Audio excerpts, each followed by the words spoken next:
Perhaps the most important tool with your lucid dream training is the dream journal. If you can't currently remember any dreams that you have, the dream journal will help you start to remember dreams. And if you do remember a few dreams here and there, your dream recall is going to increase drastically, where you're going to remember 3, 4, or even more dreams per night.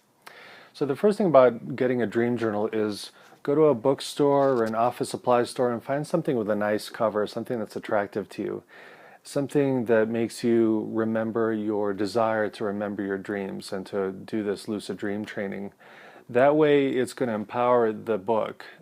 Giving it a sense of meaning and specialness will give it more oomph with your intention. And the thing about the dream journal is this practice becomes a ritual practice because you use it over and over again. And that regularity mixed with your intention turns this into a very strong ritual for you that will help you recall your dreams and learn more about your sleep patterns. So the one thing about using this as a ritual is you only want to put it on your nightstand on the nights you know you're going to commit to journaling your dreams or whatever happens during the night. If you've been doing this training for a while and you're tired or you need a break or maybe you know you're not going to be able to do the work that night, take your dream journal and set it somewhere else, maybe on a different bookcase or on the floor. But this way it stays fresh in your mind as a tool and you don't take it for granted. So on the nights you're going to do the work, you place it on your nightstand before you go to sleep. And that sends a signal to your subconscious mind that you're going to do the work. And then when you're not going to, you just set it aside. And that lets you take a break from the work. So let's say that you're ready to go to sleep and maybe you've done some of the meditation from one of the other videos, or you've taken a warm bath, or you've done some reading about lucid dreaming in bed to help prepare your mind. The hour before you go to sleep, you want to stay away from the internet, you want to stay away from the television, you want to stay from any activities that keep you revved up in your mind. You want to start to settle down and start to think about your intention to remember your dreams, or use some of the techniques that you're going to learn in the other videos in this course. And then the last thing you want to do when you come to your bed is you'll want to open your dream journal to the next blank page. And then you'll want to put the day's date at the top of the page. And then when you've written the date, just keep your pen ready and set it aside. And then let yourself fall asleep doing whatever technique you choose to do as you fall asleep to set your intention to remember your dream. And then you might wake up in the middle of the night because you need to use the restroom. And when you wake up, you'll want to lay still and see if you can remember what you were thinking about, what you were dreaming. Or you sleep through the night and you wake up in the morning and you remember as soon as you wake up that you were in the middle of a dream or having a dream. In either case, whether it's the middle of the night or in the morning, the first thing you want to do is lay still, remember it, and then before you do anything else, start writing down anything you can remember about the dream. If you don't remember anything, but you know that you were dreaming, you have that sensation, just write that down. Just write, I know I was dreaming, I can't remember any of the details. But doing that action of writing it out sends a signal to your subconscious mind that you really want to do this, that you want to start your recall.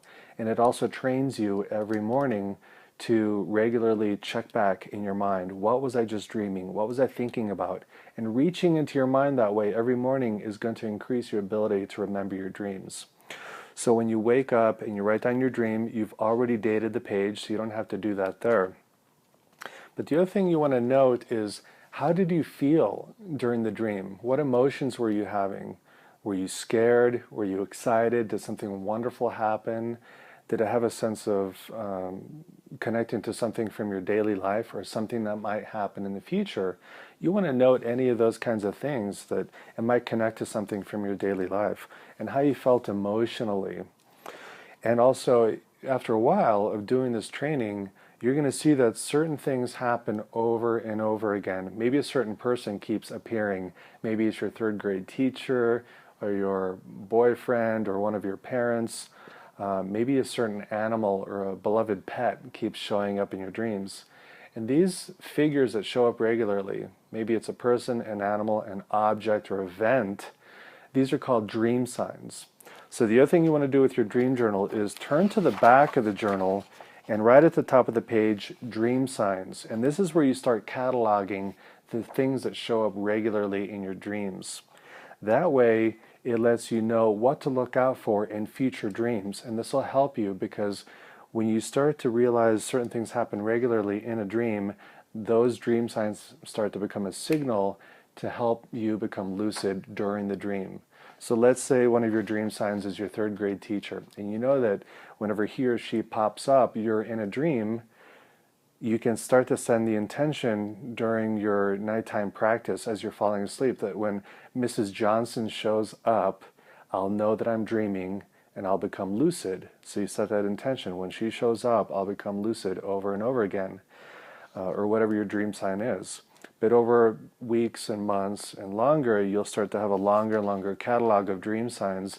And when you review them, you can review them before you fall asleep, it'll start to form a connection with your mind, and they become triggers to help you become lucid when they appear in the dream. So at the back of your dream journal, you want to have your catalog of dream signs that show up.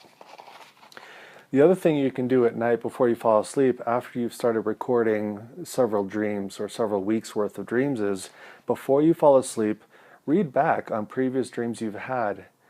You can lay down and just start reading, and as you start reading about the dreams you had, it'll reconnect with your subconscious mind a little bit more. It'll put you more in that dreamy state. And you can also start to think, did any of these dreams have anything to do with what's happened since I had those dreams? Or maybe you make a connection with something that happened to you in the past. And when you start to draw these connections, maybe it's just a psychological link, or maybe it's something that actually happened, you can start to note that down before you fall asleep. And this way your dream life starts to become more rich and meaningful for you. It's not just a random series of pictures that happen, but you start to see how your dreams reflect your internal life, your psychological life, or even your external life, things that actually happen out in the real world. So your dream journal becomes more and more powerful this way. It becomes a history of your internal life and a history of your dreams. But also it's the most intentional tool you have, because on the nights that you put it on your nightstand, that's when you know you're going to do the work of recording your dreams or recording anything that happened during the middle of the night.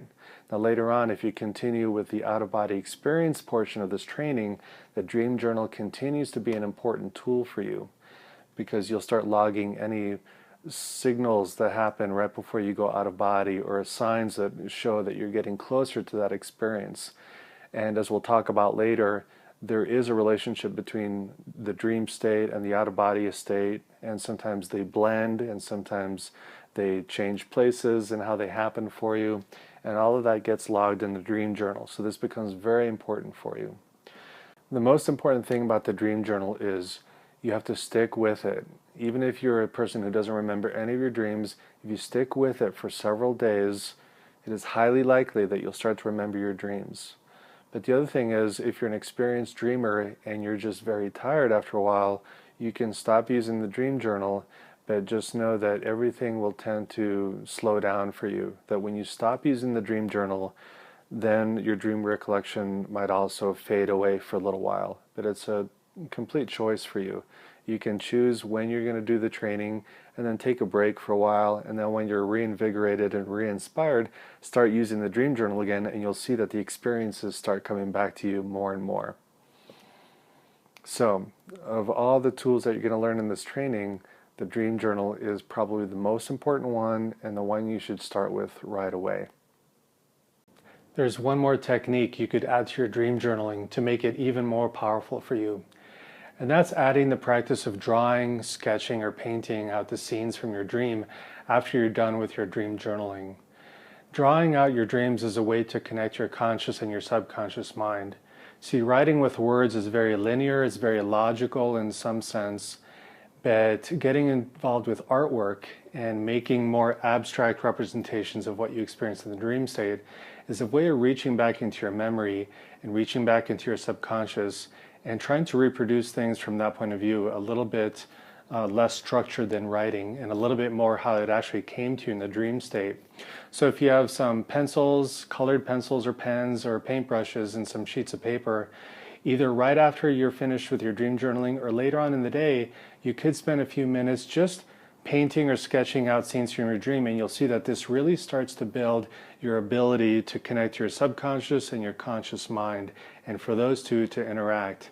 This idea of drawing pictures of your dreams really comes from the field of remote viewing, and if you haven't heard of that, that's a field where people psychically learn to see scenes at a distance. So they might see something from someone else's perspective, they might see an object that's very far away, or they might perceive events in a different time and place separate from where their physical body is.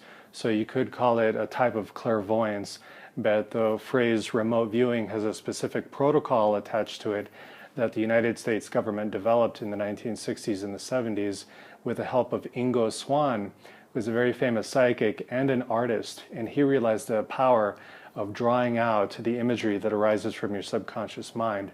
So that's why in the training of remote viewing they use it there. I've taken other classes that involve the subconscious mind, and art shows up there, and it's something that you can add to your own dream journal practice to strengthen your ability to connect with the deeper aspects of your mind.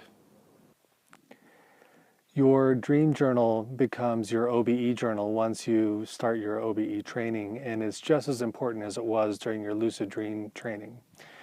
And the reason for that is your intention is still important the way it was before, but you also want to start tracking any experiences you encounter during your regular training and during the nighttime.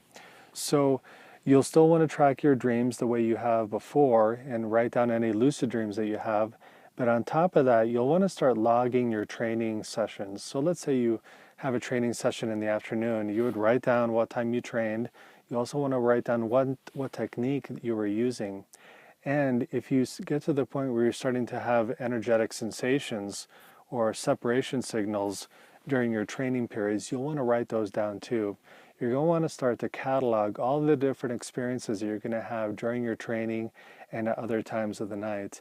It'll help you gain familiarity with the different kinds of possible experiences that you'll have, but it's also going to give you inspiration and keep your intention on target. It's going to help pave the path for you. You're going to become more familiar with what's possible for you energetically as well. And also it'll help you deal with any fears that arise. You may have some experience at night with hearing a tinkling bell during the hypnagogic state, and you might figure out that that tinkling bell really makes you nervous.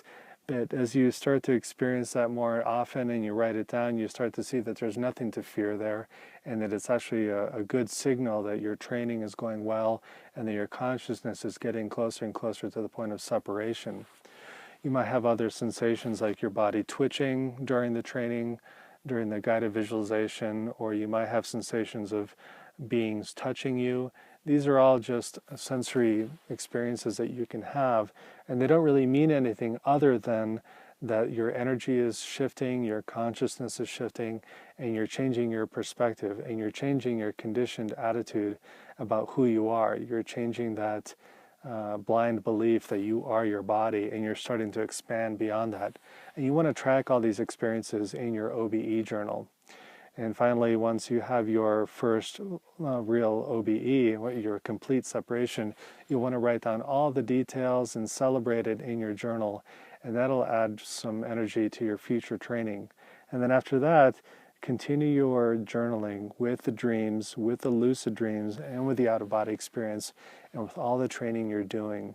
You'll learn more about your sleep patterns and when your practices are most effective, and that'll help you continue your journey into the future.